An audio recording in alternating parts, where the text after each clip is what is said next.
ایک ہلکی داڑھی والا شخص حضرت عمر بن خطاب رضی اللہ تعالی عنہ اور حضرت علی رضی اللہ تعالی عنہ کے پاس آیا۔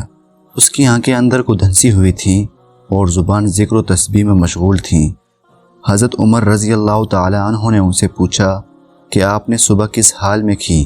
اس آدمی نے عجیب انداز سے جواب دیا کہ میں نے اس حال میں صبح کی کہ فتنہ کو پسند کرتا ہوں اور حق بات سے کراہت کرتا ہوں اور بغیر وضو کے نماز پڑھتا ہوں، اور میرے لیے زمین پر وہ چیز ہے جو آسمان پر اللہ کے لیے نہیں ہے۔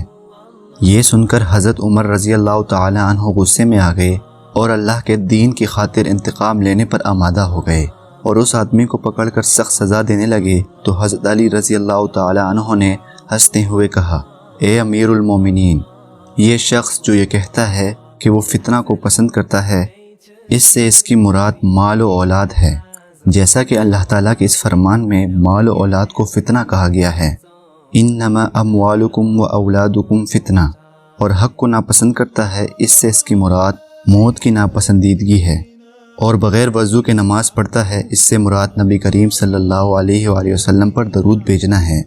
ظاہر ہے کہ درود بھیجنے کے لیے وضو ضروری نہیں ہے، اور اس نے جو یہ کہا ہے کہ اس کے لیے زمین پر وہ چیز ہے جو آسمان پر اللہ تعالیٰ کے لیے نہیں ہے، اس سے اس کی مراد بیوی بچے ہیں۔ ظاہر ہے کہ اللہ کی نہ بیوی ہے اور نہ اولاد، وہ ذات تو یکتا ہے، بے نیاز ہے، نہ اس کی اولاد ہے اور نہ وہ کسی کی اولاد ہے، اور اس کا کوئی ہمسر نہیں۔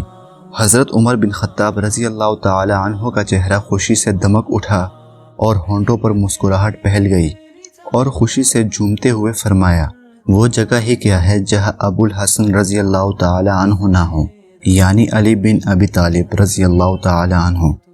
ناظرین، اب تک کے لیے اتنا ہی۔ مزید ایسی دلچسپ حیرت انگیز معلوماتی ویڈیوز کے لیے ہمارے اس چینل کو سبسکرائب کر دیں، ساتھ ہی ساتھ بیل آئیکن کو پریس کر دیں۔